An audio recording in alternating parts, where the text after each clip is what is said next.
This is the Parra Cave podcast, proudly brought to you by major sponsor Jack's Pale Ale, exclusively available at Parramatta Leagues Club, and co-sponsors Bo Cook from Loan Market, Scott from Brightside Detailing and Ceramics, Shannon Cooney from Glenmore Park Realty, BTZD Clothing, the official clothing partner of the Parra Cave podcast, and the official media partner of the Parra Cave podcast, the Parramatta Times.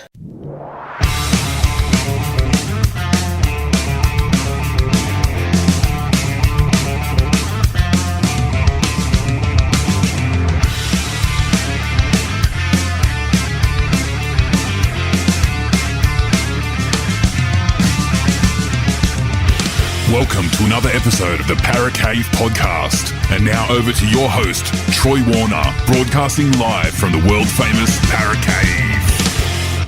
Hello listeners, welcome back to the Parra Cave podcast. This episode is the Talking Parra excerts, my excerts, of the episode of Magic Round 10 in the NRL, and this week on the Talking Parra podcast with the lads, we talk about the game against Newcastle at Commbank Stadium, and we also talk about a few little Parramatta issues as well, and we also talk about the upcoming game against the Gold Coast Titans up there at Suncorp Stadium in Magic Round. Now, these are just my excerpts. You can catch the full podcast available on Apple and Spotify. Just search the Talking Parra podcast and subscribe to that one, so as soon as it drops you will see it in your library, and I hope you enjoy, and maybe you agree with my thoughts, maybe you don't, but these are just fan opinions, not expert opinions. So hope you enjoy, and I will maybe see you up there at Magic Round. From them. Troy, will go to you next.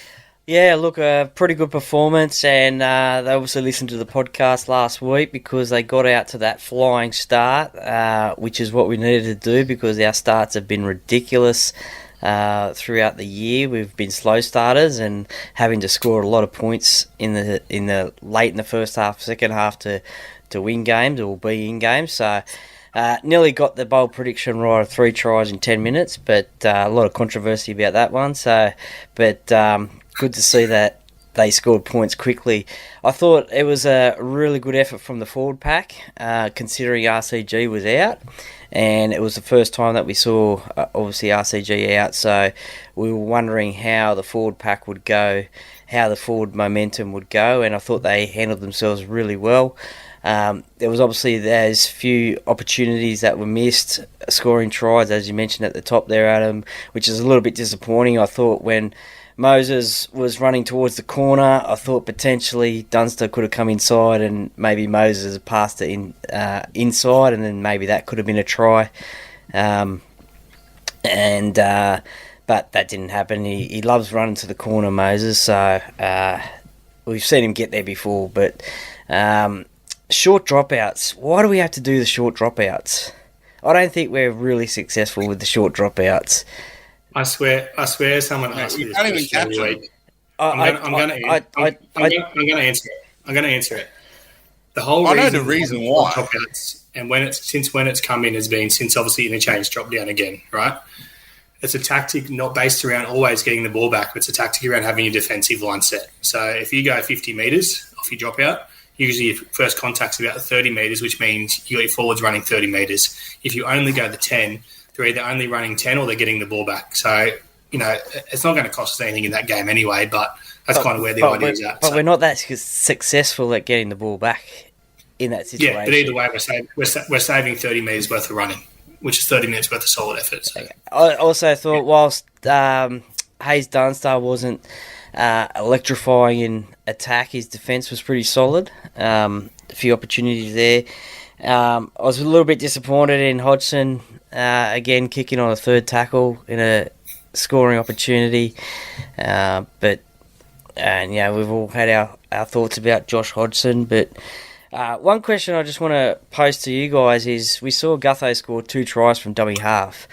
Is he going to put himself in the category of Justin Hodges when he gets into dummy half? Has he given too much away by getting into dummy half with the opposition knowing that he's always going to go from dummy half to try and score a try? I don't think so, because what it opens up for now is if he does rush in there, we know we love those barge over players. Now forward pack have the option to barge over. We've seen us try it all the time and it never seems to work. So the markers aren't going to split and aren't going to chase now. So it means if he goes a little short ball to our forwards, you should get a one-on-one contest, especially the position on the field he was doing it. So he was doing it out wide, which essentially means your front row or your second row would be one-on-one with a half, essentially. So he needs to mix it up, doesn't he? He needs to pass it and then he needs to run it himself just to mix it up, because otherwise if he gets into dummy half, the opposition's going to think he's going to go himself. True. He will. Let's see if he does. Let's see if he's got the X factor to do that. Anything else to add, Troy? No, not at this point. When we go Any through more the notes? No, not yet. A little bit later when we go through the players of the game, but happy to hear your guys' thoughts. Yeah, look, I probably didn't have a specific moment of the match. I just think that I really enjoyed the fact that, as we know, they all made those line breaks, but when they did make those line breaks, you looked infield and there was 2-3 Eels players in support. So that's really critical, because we've seen in the past where a player would make a break and then there's no one supporting him, backing him up. But to have is that why Moses dummied left and went away from Gutho and got tackled? Well, that was a mistake, that one, obviously. But most of them you'd see 2-3 in the front. But in terms of a player of the game, again, I don't really have a player of the game. I've got sort of players of the game, and I sort of mentioned it before. With RCG out, I thought the forward pack really stood up, and obviously your mate Wiramu, he was outstanding as well. As you said, probably played his best NRL game ever. But Makahisi Makatoa as well off the bench, he was outstanding. I think he nearly 194 running metres. But Ofahiki Ogden as well off the bench as well. He was outstanding as well. Big unit, and he ran for like 130 odd metres as well. So just those three really stepped up with RCG being out. As you mentioned, we all talk about when Reg is playing and one of them goes off and then both of them goes off, we lose that momentum. But on the weekend, there didn't seem to be any momentum lost at all with those bench players coming on. I just think, I agree with Hopgood there as well, but I just think all of them, I mean, these are guys are multi-million-dollar football players and they're watching an SG Ball Grand Final and celebrating with them. I mean, I don't know about you guys, but I haven't seen any other clubs' socials over the years of first graders celebrating with SG Ballers. I mean, I didn't see anything of Penrith last year like that. So, it's a huge credit to these guys. Played a game the night before and then they're at the Grand Final the day after. Yeah, but no, it is a very tough one because, as we've all said before, we are a development club, so we develop these players. But yeah, it's like the Penrith situation with Cleary and Luai there, with Isaiah Katoa going up to the Dolphins, so he couldn't crack a start there. It's like Hopgood coming to Parramatta with Isaiah Yeo. He couldn't crack a start at Penrith because Isaiah Yeo was there, so he came to Parramatta. So yeah, it is a very difficult one.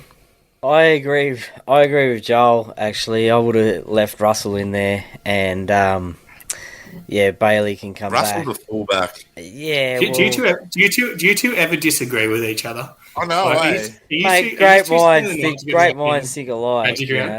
Great minds think alike. But yeah, I would have left Russell in the centres after a win. You mentioned him before, Ogden. I'm a bit unsure why he hasn't got another start as well on the bench. I was unsure last year when he killed it the first game he played. Yeah, and then he got dropped again. Obviously, it's very interesting that Andrew Davies comes straight back into the starting lineup. Obviously, his defence is probably that's what's got him in there straight away. And I mean, it's not as if he was injured or unmatch fit. So, Yeah, just good to see him back actually, but very interested to see him back in the starting lineup. Well, yeah. Look, this is a controversial part, isn't it? Because I need to get this right because it was all thrown around last week. Look, I'm going to say 28-20, and I'm going to say that Micah Sivo is going to bring the magic to Magic Round and score the first try. And Nice. Sorry, Nothing. Continue. mate. Last week a goal got construed and everything, so I'm just keeping it simple. And it'll be 20-0 at half time. To them or us? Because they've got a record. They've got a record. Yeah, I know. To us, obviously. To us. Jaden Campbell, the X Factor. Hey, Troy. Hey, Hayden.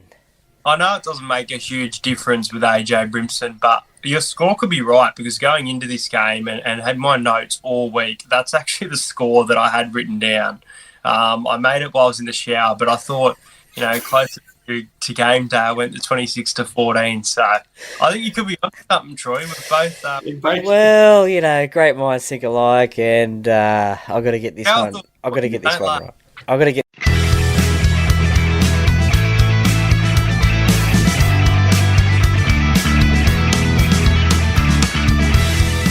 Thank you for listening to another episode of the Parra Cave Podcast. See you next time.